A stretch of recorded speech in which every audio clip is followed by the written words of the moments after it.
welcome back. There's so many of you. Where did you come from? How did you get here? How many of you are there? There's over 100,000 of you?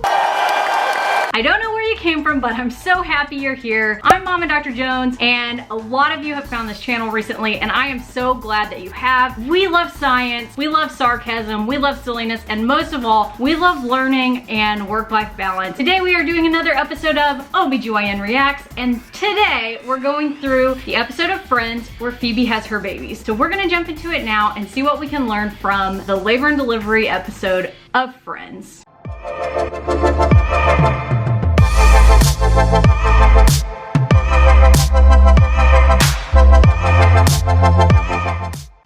Hi. I'm Phoebe Buffet, and I have babies coming out of me. Okay. Have you started having contractions? Not yet. I heard they really hurt. Do they hurt? No. Oh my God.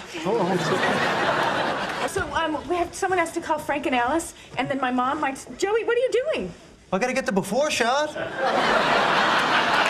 Here's the deal. The vagina and the perineum, which is the entrance to the vagina and the area around it, are amazingly great healers. A common thing that people worry about is, oh my gosh, what will happen if I tear? It's never gonna be the same. And I would say vast majority of the time, it is almost exactly the same. The vagina and the perineum and the vulva all heal, even in the case of bad tears a lot of times. So try not to worry. It usually is fine, and it really is quite amazing. I remember the first time I saw a really bad tear or laceration at a delivery and thinking like, that's never gonna be the same again. And then people come back to their postpartum appointment and you can't even tell that they had a delivery. So for the most part, it's not a big deal and you don't need before and after shots. And so the miracle of birth begins.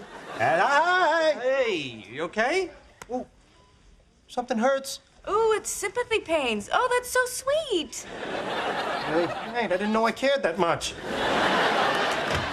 So really fascinating setup they have going on here. There's just a bunch of people in the room. Normally in labor, you're gonna be in a room and you might have a nurse come in and out and your family obviously coming in and out, the doctor coming in and out, but up until the time of actually delivering the babies, most of the time there's not that many people in the room, even for a twin or triplet delivery. Oh, okay, I'm having another one.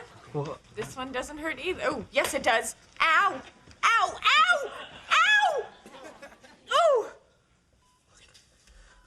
Ooh, I was kind of hoping that was it. Oh, you know, Fonzie dated triplets.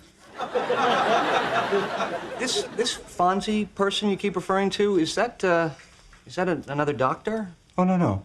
Fonzie is the nickname of Arthur Fonzarelli.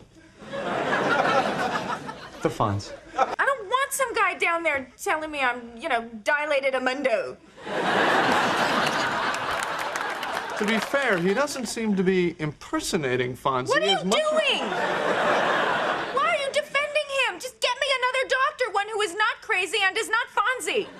Just do what the pregnant lady says, okay? If she wants a new doctor who's not talking about happy days, maybe you should find her a new doctor. In all seriousness, I think this is a really good opportunity to talk about something that comes up every once in a while in practice for me, and that's people asking either online or in person, like, I have a doctor that I don't really vibe with and I want to switch. How do I go about that? What should I do? And my thing with that is like, you date a lot of people in life maybe, and you don't necessarily want to marry all of them, and that doesn't mean you hate those people, it just means you didn't mesh well. So if you're seeing a doctor for any reason, pregnancy or otherwise, and you feel like this isn't working out, we just aren't seeing eye to eye, it's okay to switch. I don't take that personally. The person you're seeing shouldn't take that personally either, and at the end of the day, you deserve to be taken care of by someone that you feel like you have a good connection with. Now, it gets a little bit harder if you're delivering in a smaller hospital where one person's on call. So for instance, at my hospital for delivery, we don't have a lot of other options. It's just me, and you might be stuck with that. A lot of times I feel like if a patient's not feeling comfortable, it's because I'm not giving them what they need for their personality, and it's really helpful feedback sometimes if you just tell me, hey, I don't want you to walk me step by step through the process of what's happening during my epidural. I just want them to do it and be done. And that's okay. And some people feel like I want to know every single little thing that's happening, and if you want me to do that, great. You just have to let me know. Hey,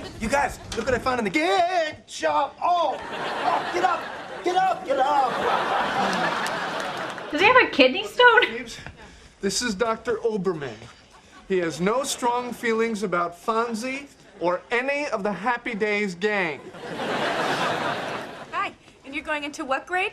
I'm actually a first-year resident, but I get that a lot. See, I graduated early. Me too.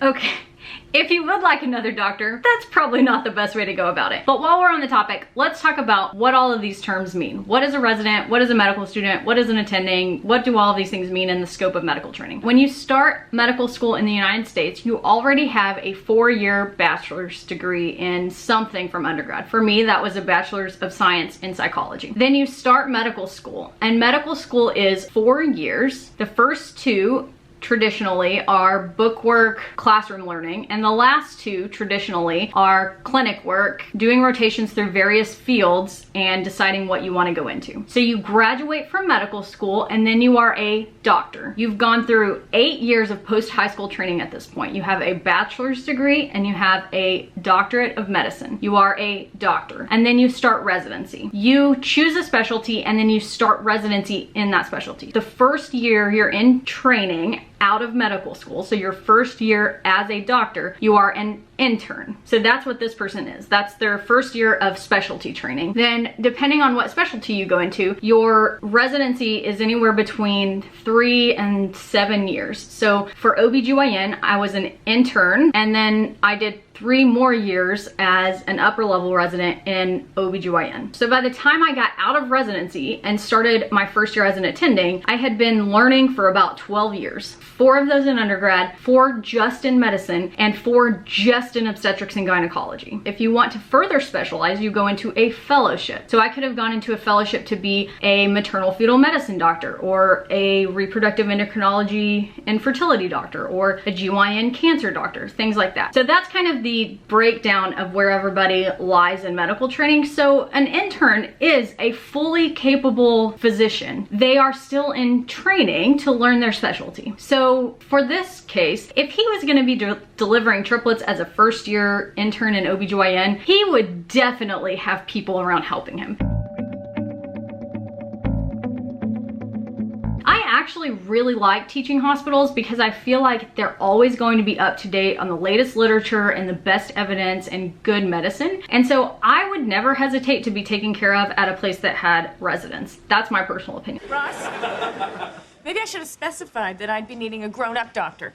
Oh, no, really, I'm fully qualified to... Shh, Doogie, shh. This is probably not a very nice way to treat someone. As someone who is constantly told you don't look old enough to be a doctor, and not in a nice way, like it's always in a I don't trust you, you look young way. It's really disheartening when you've trained for so long and then somebody that you're trying to take good care of says something like that to you. We all still have things to learn through our whole practice. I learn something new every single day. It is very frustrating if you're treated as less capable because of your looks. Mr. Tribbiani, I'm afraid you've got kidney stones. Well, what else could it be? It's kidney stones. Or kidney stones. So we called that, right? Kidney stones often present with what is called colicky pain, meaning a pain that kind of comes and goes, not unlike contraction pain. He was grabbing his back. Usually flank pain, kind of the side of the back, is a common symptom of kidney stones. You might also notice blood in your urine or a radiating pain that goes towards the groin. In a pregnant patient, because kidney stones do happen in pregnancy also, usually the treatment is going to be hydration, IV fluids, and pain treatment until the stone passes. If somebody has a complete obstruction, then occasionally they will go in and do lithotripsy, which is using a laser to break up the stone. But there's certain reasons that they can't do that, and generally they avoid that in pregnancy unless you have a complication like a complete obstruction or an infection or something like that. They're also talking about going in through the urethra, so using a camera to go through the urethra and into the ureter, which is the tube that connects the kidney to the bladder. So you go through the urethra, through the bladder, and then into the ureter, and you find the stone and you can remove it with a little clamp. I don't do this procedure, but it's very similar to what we do when we're going in with a camera to look at either the bladder or the uterus, which are both procedures that I do. And you know, I just gotta tell you, I think this is such a terrific thing that you're having these babies for Frank and Alice. No, it is. Yeah. Can I tell you a little secret? Yeah. I want to keep one.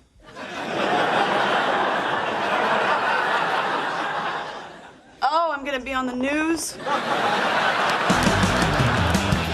In real clinical practice, it would be pretty unusual to see someone be induced to deliver triplets, especially if it's their first baby, and I think that this is her first delivery. Now, that doesn't mean it's something that's never done, it's just a lot less common. And the reason is because it just becomes very complicated. Both the delivery process and the complication rates are a little bit higher. Most of the time, in this day and age, triplets are delivered by C-section. Not all the time. Okay, you're 10 centimeters. It's time to start having some babies.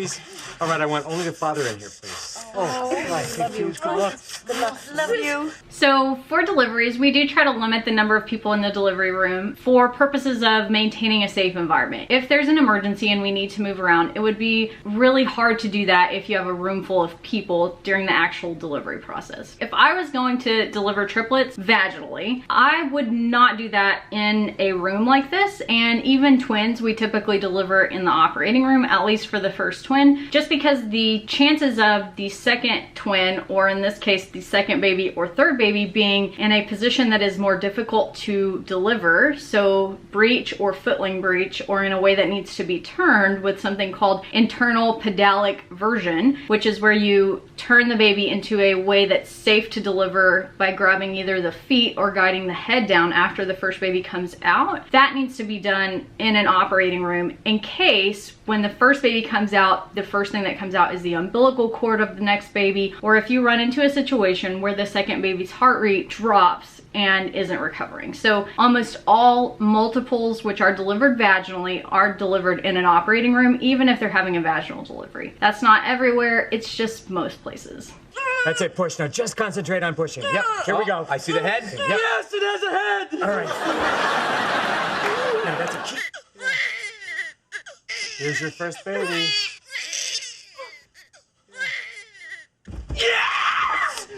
Yes, we got it.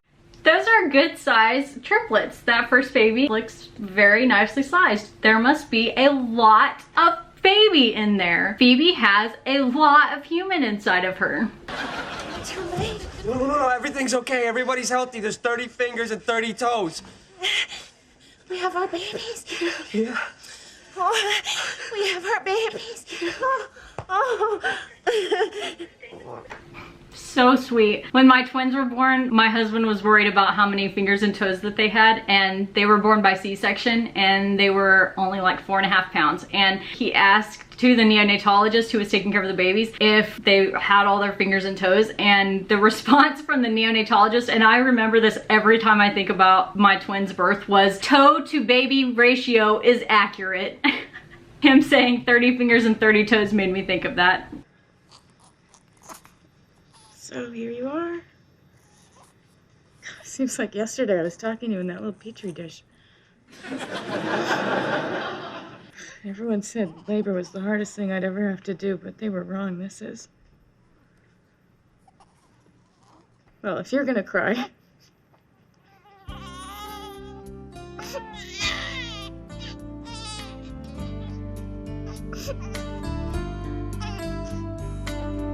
I hope you guys learned a little bit. It wasn't quite as nitty gritty as some of the other episodes we've done. Thank you guys for being here. If you're not subscribed, hit subscribe. If you like this video, give it a thumbs up. That really helps me out and I appreciate it so much. I'm so thankful for the community that we are building here, and I'm so appreciative that you're here and supporting me. Be kind to yourself, to each other, to me.